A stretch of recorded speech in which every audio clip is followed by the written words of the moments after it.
우리는 이 세상을 살아가면서 많은 짐을 지게 됩니다. 염려의 짐도 있고 슬픔의 짐도 있고 죄의 짐도 있습니다. 그 짐이 무거워서 지치기도 하고 쓰러지기도 합니다. 밥맛을 잃고 몸이 마를 수도 있습니다. 심지어는 죽을 수도 있습니다. 지난 주일에 짐을 여호와께 맡기십시오 라는 제목으로 말씀을 드렸습니다. 오늘은 실제로 자기 짐을 하나님께 맡겨 구원을 받은 한 사람의 경우를 살펴보면서 하나님의 은혜를 받으려고 합니다. 다윗의 경우인데요. 그 역사적인 사실은 사무엘라 11장과 12장에 잘 나타나 있고 그의 당시의 마음은 시편 51편에 잘 나타나 있습니다. 그것을 참조하시면 본문을 이해하는 데 도움이 될 것입니다.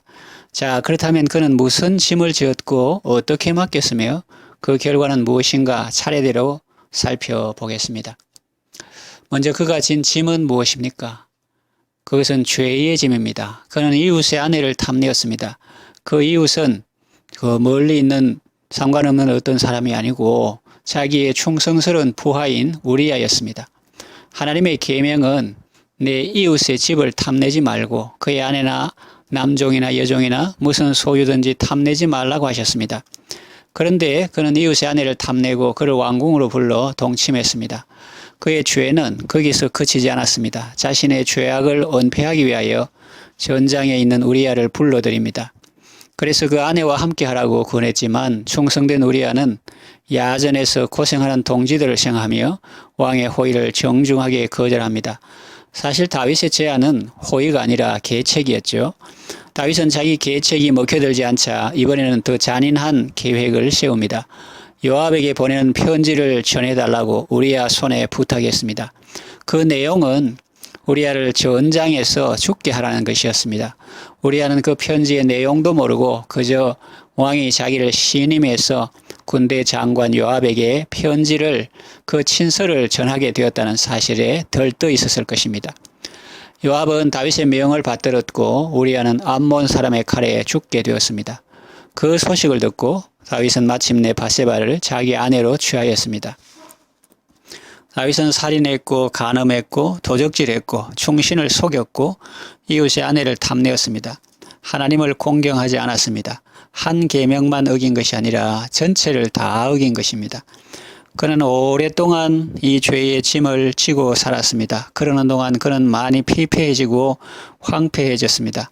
3절 말씀과 같이 내가 입을 열지 아니할 때에 종일 신음함으로 내 뼈가 쉬하였도다 그랬습니다. 4절에 몸은 여름 가뭄에 논바닥이 마르는 것처럼 바짝바짝 타들어갔습니다. 제사를 드려도 기쁨이 없었습니다. 번제를 드리고 또 성대하게 제사를 드려도 하나님이 기뻐하시는 것을 느낄 수가 없었습니다. 구원의 즐거움도 없고 삶의 기쁨도 없었습니다. 하루 이틀도 아니고 거의 10달 동안 그렇게 살았습니다. 하나님께서 나단 선지자를 그에게 보내셨습니다. 양과 소가 많은 부자가 자기 집에 손님이 왔을 때 자기 양을 잡아서 손님을 대접하지 않고 양 한 마리가 전부인 가난한 사람의 양을 빼앗아 그 양을 잡아서 손님을 대접했습니다. 그렇게 말하자 다윗은 그 사람은 죽어야 마땅하다고 했습니다. 나단은 다윗에게 당신이 바로 그 사람이라고 했습니다. 다윗은 나단 선지자를 통해 들려주신 하나님의 책망을 받고 자신의 잘못을 깨달았습니다. 그는 자신이 죄인임을 깨달았을 때 어떻게 했습니까? 사무엘라 12장 13절 다윗이 나단에게 이르되 내가 여호와께 죄를 범하였노라. 그리고 그는 하나님 앞에 회개하며 통회하며 자복했습니다.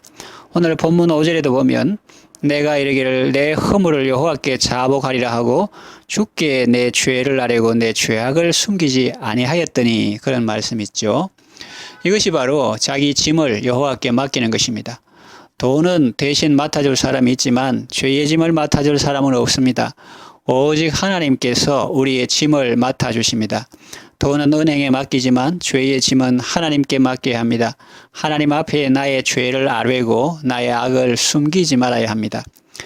은행이 1,000만 원 맡아주기를 원하면서 100만 원만 주는 사람은 없습니다. 하나님께 맡길 때는 다 맡기고 온전히 맡겨야 자신에게 유익이 됩니다.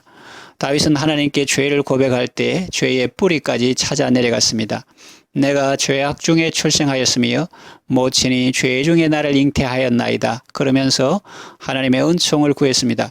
우슬초로 나를 정하게 하소서. 내가 정하리이다. 구약시대에는 우슬초에 짐승 제물에 피를 묻혀서 뿌림으로 정하게 했습니다. 그것은 신약시대 예수님의 보혈로 정결케 되는 것을 상징합니다.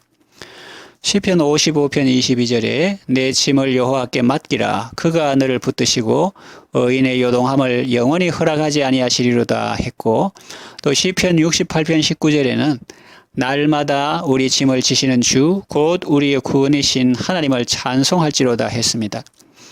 하나님은 우리가 죄의 짐을 지고 견디다 못해 쓰러질 때 불쌍히 여기시고 구원해 주시는 분이십니다.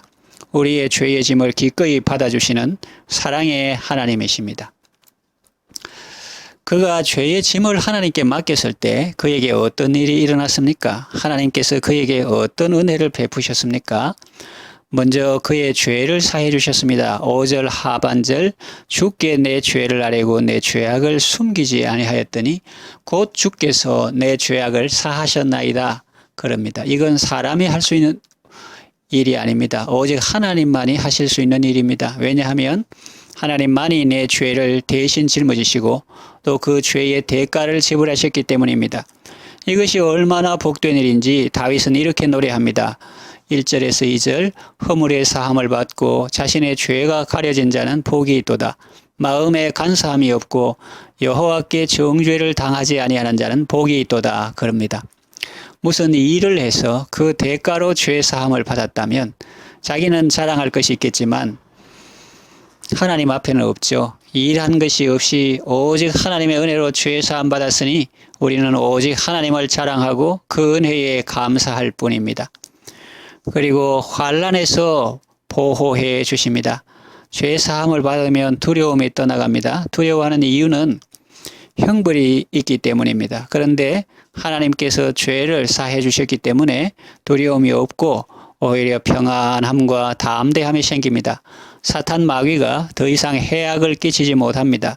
6절 하 진실로 홍수가 범람할지라도 그에게 미치지 못하리이다. 또 7절 주는 나의 은신처이오니 환난에서 나를 보호하시고 했습니다. 은신처는 피난처와 비슷한 말입니다. 어려움이 있을 때 피할 수 있는 곳이죠. 자기 몸을 숨길 수 있는 곳입니다. 다윗에게 하나님이 바로 그런 분이셨다는 겁니다. 하나님께서 그의 은신처가 되시고 환난에서 보호해 주셨다는 것입니다. 여러분에게도 이런 은혜가 있기를 바랍니다. 그리고 또 짐을 하나님께 맡겼을 때 하나님께서 그에게 베푸신 은혜는 구원의 즐거움을 회복시켜 주신 것입니다.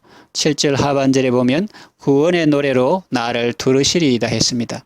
죄 짐을 하나님께 맡기기 전에는 그 짐이 무거워서 종일 신음하고 뼈가 쉬했고 아무리 제사를 성대하게 지내도 마음에 전혀 기쁨이 없었는데 하나님께 짐을 맡기니 하나님께서 구원의 즐거움을 회복시켜 주셨다는 것입니다. 여러분도 이런 은혜와 기쁨 속에 살아가시기를 바랍니다. 말씀을 정리 요약합니다.